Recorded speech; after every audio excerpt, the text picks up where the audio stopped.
CBS 6 News starts now. Right now at 6, a spike in violence leads to Albany's 15th homicide of the year. Tonight, CBS 6 investigates why a number of officials say bail reform laws are to blame.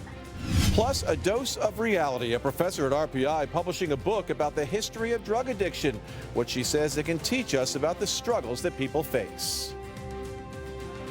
A major developing story tonight as we come on the air. It's been 11 days since the drive-by shooting death of 11-year-old Ishawn Davis of Troy. And tonight, police are saying they have his killer in custody. This just after police told us yesterday that they did have a number of tips coming in about the shooting. CBS 6's Steve Mediri live for us in Troy tonight on this story. And Steve, you spoke to Ishawn's family tonight. This must bring them some kind of closure. It absolutely does, and police arrested Jaquay Brown just around 11:30 this morning, and it comes just over a week after Ishawn was first killed on that tragic night, and he was just arraigned today. The suspect, that is, Brown, has been charged with second-degree murder. Police are still figuring out what Brown was doing in Troy. Brown has been interviewed by detectives, and a search warrant of his home in Cohoes has been done. A handgun was located at Brown's home and has been taken as evidence. It is believed by police that the weapon found may have been used in the crime. Police are awaiting testing of the firearm. Investigators say Ishawn was not the intended target when he was killed in a drive-by shooting on Old 6th Avenue. Police are still looking for who the intended target is. State police and the FBI assisted in this investigation. Chief Brian Owens says that tips helped this investigation. He says they got a lot more tips than usual. What matters most to the family is that an arrest has been made. All he wanted to do was help people. You know, I'm so glad they caught his killer. That we don't have to. Grandma's cooking right now because I feel like cooking now because they got him. Even if it's a tip that doesn't lead to any further development, it just helps us to rule things out. So again, the community was great in sharing information that they had. And Brown's next court appearance is on September 29th, but this remains an open investigation. If you have any information, call Troy Police, or you can submit an anonymous tip through Capital Region Crime Stoppers. Live in Troy, Steve Mediri, CBS 6 News. All right, thank you very much, Steve. Well, the former Rensselaer County District Attorney Joel Abelov has been acquitted of charges stemming from the investigation into the shooting death of Edson Thevenin by a Troy police officer back in 2016. The State Attorney General Letitia James's office reinstated charges against Abelov late last year after the state Supreme Court dropped the charges back in 2018. Abelov was accused of lying under oath to a grand jury in the investigation of Thevenin's death. The case was originally investigated by then State Attorney General Eric Schneiderman, whose office found the Troy Police Department mishandled the investigation. But again, Abelov acquitted today. There was a tribute today in Troy for Edson Thevenin. Today, he would have turned 42 years old. That grand jury we just mentioned cleared Officer Randall French of wrongdoing in the case. French died earlier this year from COVID-19. Troy Black Lives Matter is demanding accountability for the police department, Rensselaer County officials, the Troy Mayor Patrick Madden, and the City Council. Violence plaguing the city of Albany. So far this year, there have been 106 shootings in the capital city. And 2 years after hitting a record number of homicides, Albany has tied that number. The police department says a shooting last night near First and Quail Streets is now the city's 15th homicide of the year. 34-year-old Jimmy Moore has been identified as the latest victim of gun violence. Most of the homicides this year have taken place in the north and south ends of the city. We spoke with Common Council members who represent those areas, and they tell us they're implementing changes to put an end to the bloodshed. We are actually moving forward with reinstating the Gun Violence Task Force, which was a part of the equity agenda. The Gun Violence Task Force will be a group of community members as well as Common Council representatives. We feel like, everybody has to do their part. And as long as everybody does their part, we can get at the heart of what's causing the violence in our community. Massive spikes in crime have put New York law enforcement agencies at their wits' end. CBS 6 Investigates has been working to learn the root cause, and tonight, a district attorney and 3 sheriffs from the capital region's major counties are all pointing to the same issue. They say it has to do with bail reform laws. The whole system is broken. These sheriffs represent Rensselaer, Albany, and Saratoga counties, and all of them are exhausted with their new reality in 2020. How sad is it when parents are calling you, begging you just to keep cars on their street because they can't let their kids go out and play? That's awful, and nobody should live in that. Each sheriff telling me crime is up across each of their counties, and it's not just in the inner city. We're seeing more of an increase in domestic cases, sexual abuse cases, larceny from vehicles, uptick in overdose. The sheriffs say bail reform legislation has helped cause this sudden and significant increase. The controversial laws took effect in January after a political battle at the Capitol. But once COVID-19 hit New York, focus shifted to the pandemic. I can see it in your eyes that you're Frustrated. Sheriff Michael Zerlo says bail reform has created a constant game of catch and release because it eliminates jail stays for the majority of defendants before trial, releasing suspected criminals back on the street with an appearance ticket and putting them on the honor system to show back up to court. These criminals know if they get caught, they're going to be back out the next day doing the same thing.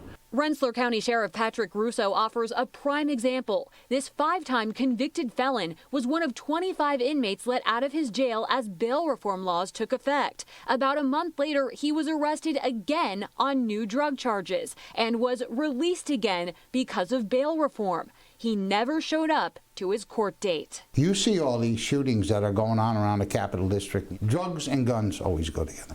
Between January and September, Albany County has seen more than 100 shooting victims during this sudden rise in violence. That's compared to 37 shooting victims during the same time last year, an increase of 300%. Attributing it to COVID or something else is not being honest with you. While bail reform was marketed as policy that would only allow the release of nonviolent offenders, Albany County District Attorney David Soares says this legislation is allowing some of the most dangerous criminals out of jail. Are some of those shooters at home with an ankle monitor? Some of them are. Some of them are at home without ankle monitors. Out of 80 shootings, including 7 fatal incidents, the DA's office says 26 arrests have been made. I'm told a majority of those defendants remain out of custody because of these reforms. The worst set of laws to be passed in this state that I can remember in my time. Soares says the fact that Albany legislators rolled back some of the reforms in July speaks volumes, but he says they didn't go far enough because the law still prevents judges from holding a defendant in jail, even if they pose an obvious threat. That judge cannot consider whether that person is a dangerous person is absurd. Soares blames state leaders, namely Governor Cuomo, for allowing this to continue. Why do you think the mayor or the governor would not be truthful about bail reform causing the spike in crime? Because they supported it. Governor Cuomo's senior advisor, Rich Azzopardi, responded to our story, calling the claims that bail reform is causing the increase in crime a lie and telling us judges do have discretion to set bail in certain cases. The Albany DA's office, though, tells me that statement is misleading because under the bail reform, they say, in cases where a judge can set bail, the law allows for defendants to hand in an IOU, allowing them to be released anyway. The Schenectady police chief telling us today that he is siding with the city of Schenectady and says he wants the conduct records of one of his officers released. Officer Brian Palmer is accused of using a neck hold on Yogeshwar Gandaprasad. The police union went in front of a judge yesterday to argue those conduct records should be sealed. A protest broke out in front of the courthouse organized by the group All of Us. That group created a list of 13 demands for the city to implement police reform. Nobody has ever said that we haven't read the 13 demands and that we're not looking at them closely. The one dialogue that we had that wasn't even really about the demands was non-productive.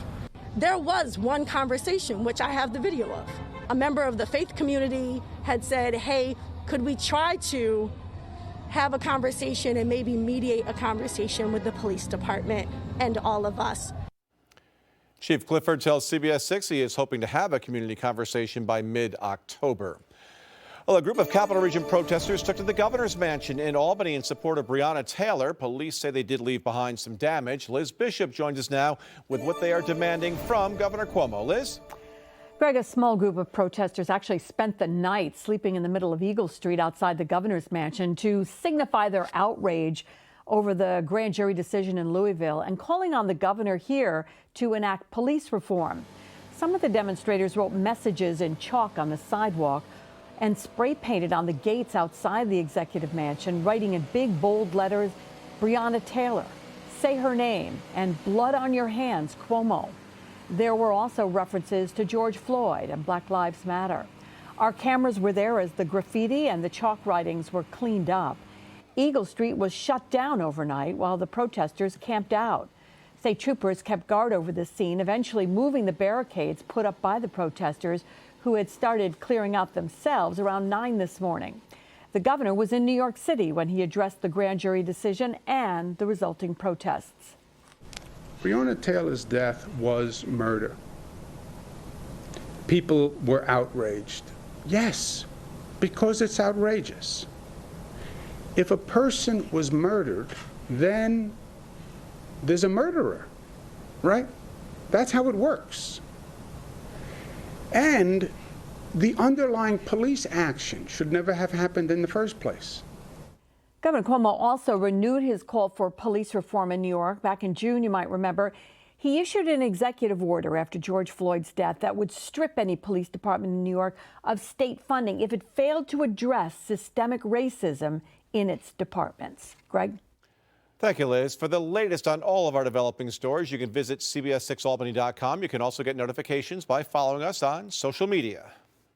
CBS 6 looks into the history of drug addiction, the book from one RPI professor that could teach us some lessons about what's happening in our world today. And coming up at 6:30, the Albany City School District facing massive cuts, the process behind how the district decides who stays and who goes. High clouds around this evening. You're seeing them nicely on Albany CityCast here. With time, though, I think the cloud deck's going to move on out, which will allow for clearing and some patchy fog to form. Temperatures fall back upper 40s to low 50s. Pretty mild night coming up overnight tonight puts us in prime position to see a nice temperature jump again coming up on Friday. Looking at just how warm it will be Friday through the weekend and targeting that rain chance for next week and why that forecast remains a tricky one. It's coming up after the break.